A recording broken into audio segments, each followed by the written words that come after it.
Hello there, lovely people. It's Alex from Nintendo Life here, and today we're going to be looking at some interesting new controllers. Well, I say new, they're more, I suppose, redesigned. Yes, manufacturing giant 8BitDo. If you don't know of them, they make some really lovely controllers, and some more arrived yesterday. We don't even ask for them now, we just get them. So first of all, we've got the SN30 Pro. Now, as you can see, this is basically a SNES controller with some sticks. Basically, it's got all the buttons of a Pro controller, but it's more like a SNES controller.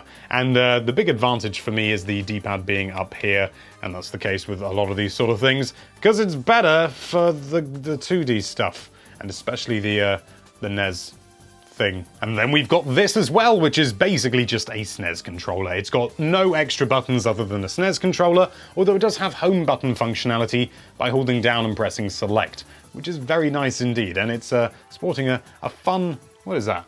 What kind of design is that? It's almost like sort of pseudo Famicom, sort of. I like it. But this one doesn't just come in this particular retro style with the sort of the off-white and the pinky sort of purpley buttons. No. It comes in all, Jesus Christ! It comes in all these as well. These are all the same controller, but all in a rainbow of colors. We've got the primary colors and yellow. That doesn't make sense. We've got RGB and yellow. Let's call it that. Functionally, they are exactly the same, but they are so colorful. Why did they send all of them? So that's a very brief look at some controllers. Let's have a look at how they can... For God! Let's have a look at how they connect and indeed how they work on the Switch, because that's kind of the whole point. Well, as you can see, we're over here at the desk now, and I haven't cleared everything, so there's like a coaster here and stuff like that. Very nice coaster. My fiance made it for me. It's the color bars, and for some reason I like that. Anyway, what we're going to be looking at is, well, all of this, obviously. We've got all the controllers here, and so some of these have already been connected because I've already tested them out.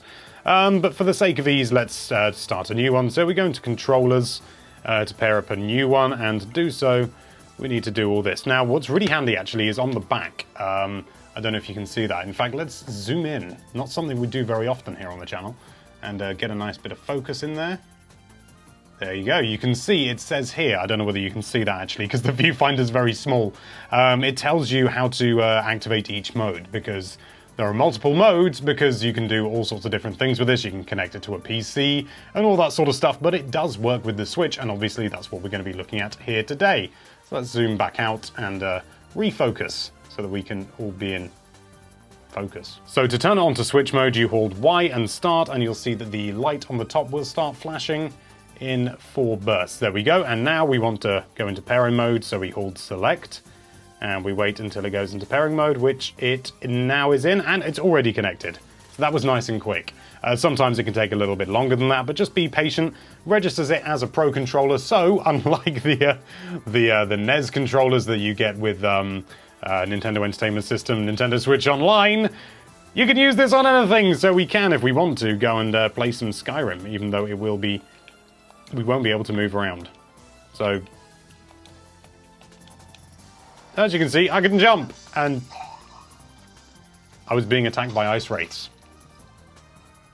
Cool. Actually, this is a good opportunity to show you the home button function. So obviously, I can just press the home button here, but what if I'm away from the TV? Well, I just press down and select, and that does home button as well, which is a really bloody handy thing, and I'm very pleased they included it. And so where this really shines is in Nintendo Entertainment System, Nintendo Switch Online, and all the other sort of the old-fashioned games, the retro games, if you like. In fact, I'm going to, I'll turn this off, in fact. We'll do a proper test of multiple things connected to it, because I haven't done that yet. There we go. It can take a while to turn off. But I'm going to show you very quickly whilst we've got Skyrim running. Once you've set it to like Nintendo Switch mode, you don't need to then set it every time. You just hold start and that turns it on.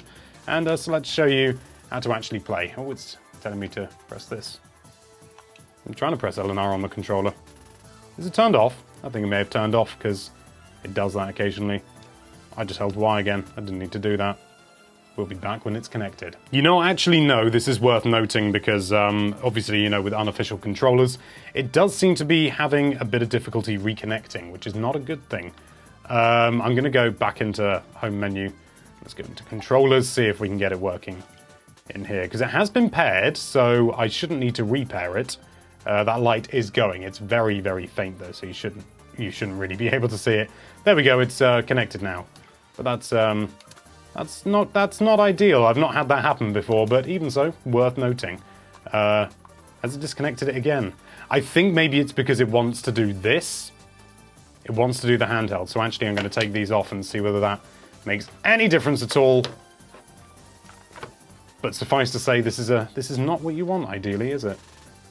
There we go. Right, now that seems to be working. I don't quite know what that was. Maybe it was the Joy-Con being attached. But it can be, you know, Pro controllers can be a bit finicky anyway. Ah, I'm being attacked. I can barely see the screen. I hope you'll... I can barely see the screen. I quick save just before being attacked by a bandit. And I'm playing as an unarmed character, so that was a good. Can you see that on the screen, actually? I might have to raise the brightness because it's quite a dark game. I will do that. Because, if I pause this, obviously this has the home button and everything. This has all the buttons that you'd expect. That's a bit better. So you can see that. Let's at least get a hit on this guy. Maybe. There we go. Whacked him. But yes, this has all the functionality of a Pro controller, essentially. So it even has gyro, which I can't easily show you because I don't have like all the wiggle controls on, and I can barely see where I'm going. But you get the idea. It works just like a Pro controller, which is really nice. And if you couldn't see, it does have 2 sets of shoulder buttons at the top, which are okay. They're functional enough. But yeah, and obviously sticks clicking. It has all the functions of a Pro controller, just believe me when I say that. But as I'm probably going to say about 5 times in this video, where these really shine is in retro games and stuff like that. And so I'll tell you what, let's turn this one off. And when it turns off, it's annoying that you have to do it this way and there's no simple power button, but oh well. Let's connect the green one. I know the green one's synced, or at least I think it is. That's my favorite color, so it should be. There we go, yep, easy peasy. So that one's connected, no problem. And so we'll close Skyrim, and I'll show you how all this works. And it is, well, I mean, it works as you'd expect, but even so, let's do it anyway. And then we'll connect some extra Joy-Con, because there was a bit of a worry a while ago with one of the older things of firmware. Yeah, now, bit of a problem here. We can't open up the menu because we don't have any of the ZL or ZR buttons. So I will just make sure there isn't some hidden button combination that will do it. I've not found one. Not that I can see, no. So we are at a disadvantage there, but we can just continue playing Super Mario Bros. 3 and show you how it works. Obviously, with this controller, you have the advantage of having the ZL and ZR buttons there, essentially. So you don't have to worry about that. You have full functionality, and I can't use Y to run, and I will never, ever get used to that. No noticeable input lag, just like using an official controller. They are very good controllers, and I'm not sure whether I've mentioned the build quality, but it really is excellent. It is just an excellent, excellent controller. They all are. Let's see if I can duck behind here. Yes, indeed. You never forget the things that you learned when you were, you know, considerably older than the than the game itself. Although I'm not older than the game. Am I? Yes, I am. I fell off an edge. That was brilliant. And just very briefly, let's connect this controller up as well. This will probably be player 2 now, I imagine. And it'll come up saying, yeah, 2 controllers are connected.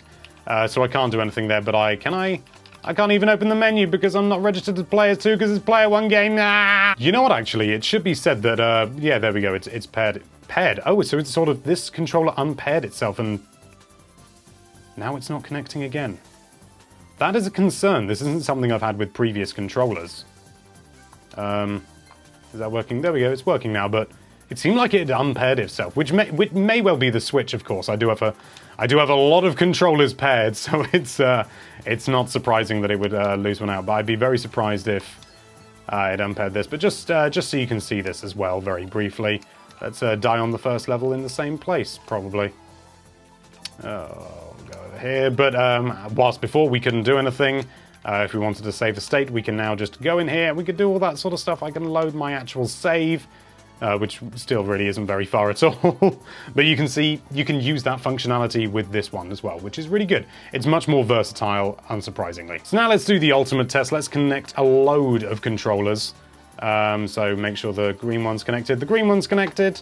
Let's quit out of this, actually, so it doesn't get confused with multiple controllers. Did we do the yellow one? Pretty sure we did. So let's do the yellow one, make that connect. That's connected. Let's also, I don't think that one's paired, or that one, or that one, but they're all the same. Let's pair this as well. So we've got a Joy-Con connected. There we go, that's player 4. And let's get another half of player 4 going. There we go. So, oh, the camera's about to run out. Right, let's go into controllers just to make sure that, yeah, we've got technically 5 controllers connected right now. And let's see, because one of the big problems with 8BitDo controllers for a while, and one that I haven't tested since, was latency when you had lots of controllers connected.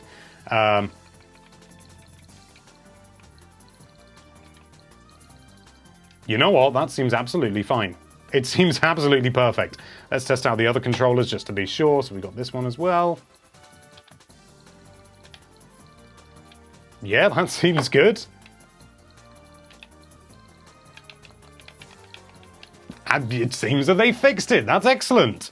That was a worry that I had because it would be really nice, obviously, to have 4 of these controllers connected, but we've got 5 controllers connected right now, and there don't seem to be any significant problems. I can't test it ultra thoroughly. Let's go in a level in... Where am I? Oh, I can't use that controller.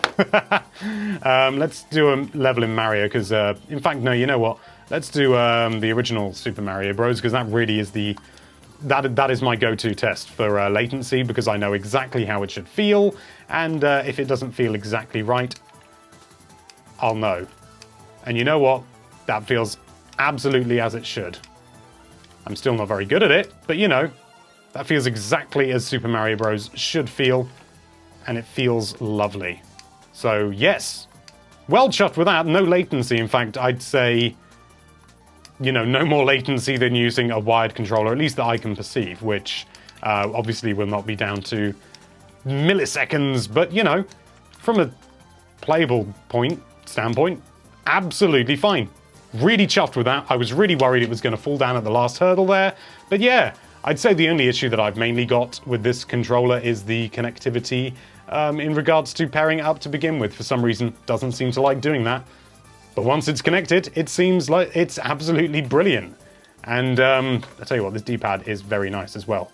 I feel like I haven't actually talked much about the build and stuff like that, or the feel of the controller, because I just sort of take it for granted these days, but it feels fantastic. It feels absolutely everything you'd want it to be, which is something that 8BitDo do very well. And there's probably going to be some people having a go at me in the comments for saying 8BitDo rather than 8BitDo. Well, you know what? I don't care. Shut up. Back to you, Alex. And there you have it. If you want to pick up one of these controllers for yourself, or just learn a bit more about it, then there'll be links in the description. Thank you so much for watching. If you like this video, then why don't you paint that subscribe button one of any number of colors, and be sure to check out NintendoLife.com for all sorts of lovely Nintendo-related content. Thank you again for watching. Bye-bye.